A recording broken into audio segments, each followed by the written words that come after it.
Hi guys, வாங்க நம்ம beef deep fry வீட்டிலேயே ஹோட்டல் ஸ்டைலில் எப்படி செய்யலான்னு பார்க்கலாமா.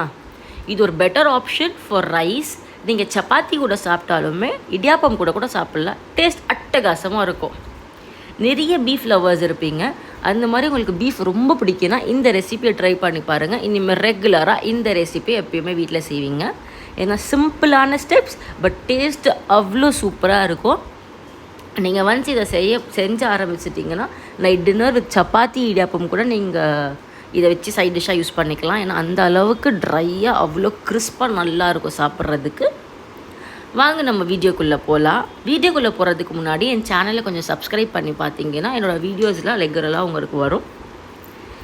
வீடியோவை பார்க்குறதுக்கு முன்னாடி சேனலை மட்டும் கொஞ்சம் சப்ஸ்கிரைப் பண்ணிவிடுங்க. Thank you in advance. வாங்க நம்ம இப்போ வீடியோக்குள்ளே போகலாமா. பீஃப் டீப் ஃப்ரை செய்கிறதுக்கு நீங்கள் நல்லா பீஃபை வாஷ் பண்ணி எடுத்ததுக்கப்புறம் குக்கரில் கொஞ்சமாக பீஃப் இது டிசால்வ் ஆகுற வரைக்கும் வாட்டர் ஆட் பண்ணிவிட்டு பெப்பர் 2 டேபிள் ஸ்பூன்ஸ், சால்ட் உங்களுக்கு பீஃப்க்கு எவ்வளோ வேணுமோ அவ்வளோ ஆட் பண்ணிக்கிட்டு வெறும் சில்லி மட்டும் ஆட் பண்ணுங்கள். காஷ்மீர் இப்போ ஆட் பண்ண வேணால் லாஸ்ட்டில் ஆட் பண்ணிக்கலாம். வெறும் சில்லியை மட்டும் ஆட் பண்ணிவிட்டு 2 tablespoons of cumin powder, turmeric add பண்ணிக்கோங்க. உங்களுக்கு வேணும்னா நீங்கள் கொரியாண்டர் பவுடரும் கரம் மசாலாவும் ஆட் பண்ணிக்கலாம். அது ரெண்டுமே ஆப்ஷனல் தான். அதுக்கப்புறம் ஜிஞ்சர் கார்லிக் பேஸ்ட்டை போட்டு நல்லா ஒரு வாட்டி மிக்ஸ் பண்ணிவிட்டு குக்கரை விசில் போட்டு உங்களுக்கு 10 விசில்ஸ் விட்டுடுங்க மேக்ஸ் டு மேக்ஸ். பிகாஸ் அது அப்போ தான் பீஃப் நல்லா சாஃப்டாக பாயில் ஆகும். எவ்வளோ சாஃப்டாக ஆகுதோ அவ்வளோ கிறிஸ்பாக வரும் நீங்கள் அதை டீப்பாக ஃப்ரை பண்ணுறப்போ.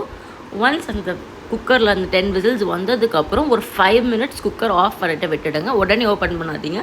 ஸோ தட் அது எவாப்ரேட் ஆகி இன்னும் கொஞ்சம் நல்லா பாயில் ஆகி கொஞ்சம் ஃப்ளஃபி ஆகிடும். ஒன்ஸ் அது ஆனதுக்கப்புறம் ஒரு பேனில் மீடியமாக ஆயில் போட்டுக்கோங்க. ரொம்ப கம்மியாகவும் போடாதீங்க, ரொம்ப ஹையாகவும் போடாதீங்க. பிகாஸ் பீஃபே நல்லா உங்களுக்கு ஆயில் ரிலீஸ் பண்ணும். அதனால ஆயில் நல்லா ஹீட் ஆனதுக்கப்புறமா நீங்கள் குக்கரில் அதை தண்ணியோடு இருக்கிறது அப்படியே அதில் பேனில் ஊற்றிட்டு நல்லா பாயில் ஆகட்டும்.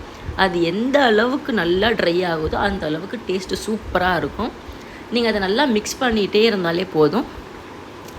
நீங்கள் ஒன்ஸ் அதை நல்லா மிக்ஸ் பண்ண நல்லா அந்த சாஸினஸ் எல்லாமே அந்த பீஃப்குள்ளே போயிட்டு வாட்டர் எல்லாமே சக் பண்ணிக்கும்.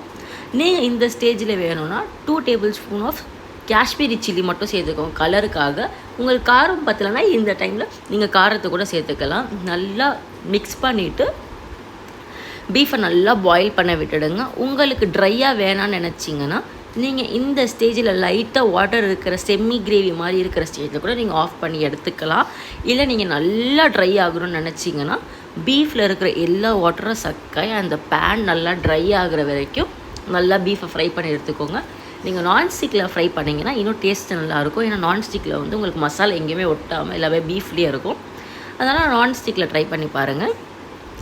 ஒன்ஸ் அது நல்லா ரோஸ்ட் ஆகி ட்ரை ஆனதுக்கப்புறம் நீங்கள் உடனே சாப்பிட்றீங்கன்னா மேலே மட்டும் கொஞ்சம் கறி லீவ்ஸை கார்னிஷ் பண்ணி சர்வ் பண்ணிவிடுங்க. இல்லைன்னா நீங்கள் ஹாட் பாக்ஸில் வச்சு திருப்பி மேலே கொஞ்சம் கறி லீவ்ஸ் கார்னிஷ் பண்ணி சாப்பிட்டிங்கன்னா சூப்பராக இருக்கும். ட்ரை பண்ணி பாருங்கள். தேங்க்யூ.